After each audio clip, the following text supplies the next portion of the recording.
Hey everyone, me Kevin here. The latest stimulus details are out and they are fresh off the press. Here's the absolute latest on the text of the next stimulus package. First, on checks. $1,400 checks will be going out to anyone making under $75,000 as a single person and $150,000 as a married filing jointly filer, if this bill passes. Now, this is the current proposed text. That means talk about $60,000 from Janet Yellen or $50,000 limits from Republicans.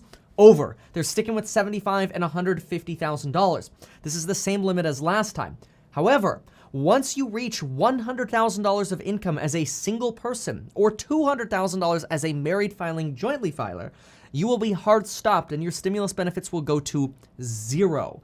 So this means even if you have more children, you're still going to get stuck at zero. Now, no mention, at least that's the way things are written right now.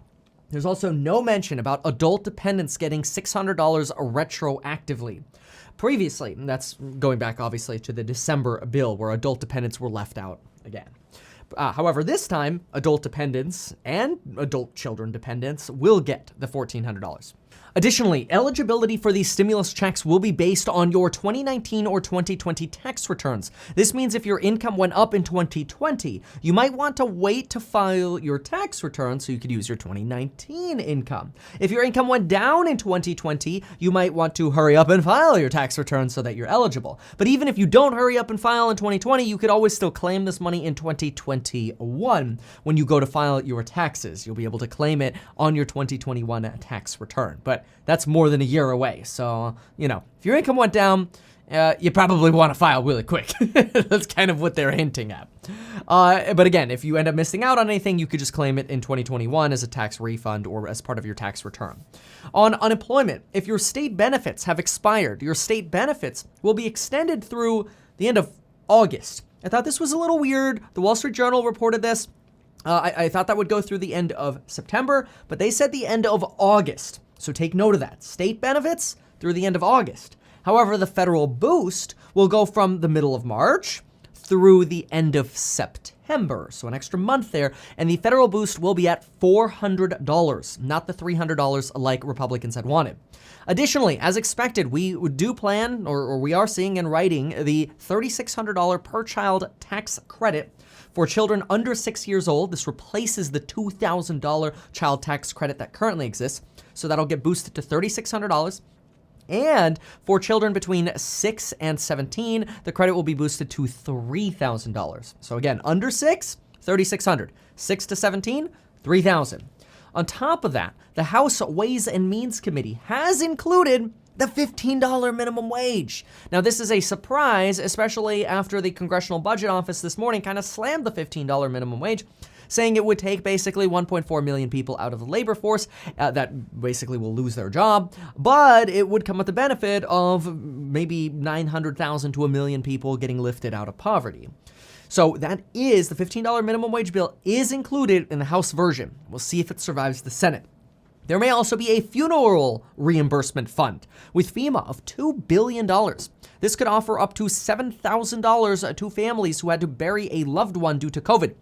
AOC and Chuck Schumer encourage you to set aside death certificates and request receipts for costs, or put this all aside, save this as a PDF in a file somewhere, or put it in a folder somewhere, have it all ready for potential reimbursement that would be retroactive through March 2020. Also, the stimulus package would provide $130 billion for K through 12 schools, $40 billion for colleges and universities, and $39 billion for childcare providers. There would also be a $4,000 childcare or dependent tax credit for any family or anyone with one child. So any family with one child, you would get a $4,000 tax credit for childcare or dependent care related expenses. The credit is 50%. So to get the full $4,000, you would have to spend $8,000, and then you get a $4,000 tax credit. If you have a 2 or more child family, you could get a credit of up to $8,000. And again, 50% credit on child or dependent care taxes or expenses. Now, this credit phases out at $400,000 of income. So 99% of you all, if you have children, should be eligible. At higher incomes, you might want to look into things like the flexible savings account or the health savings account. Some of you can actually get those at lower incomes as well, especially if you have a high deductible health plan. Consider going to metkevin.com/HSA. It's not a bad idea. metkevin.com/HSA if you have a high deductible health plan.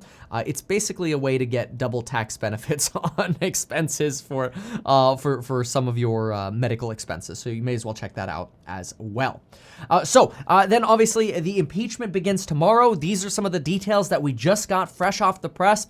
We'll see how these get revised in time. But remember, I said a few days ago, Biden's not optimistic about the $15 minimum wage, but Democrats could overrule some of those Republican amendments when we had the whole vote-a-rama, which is basically what happened here.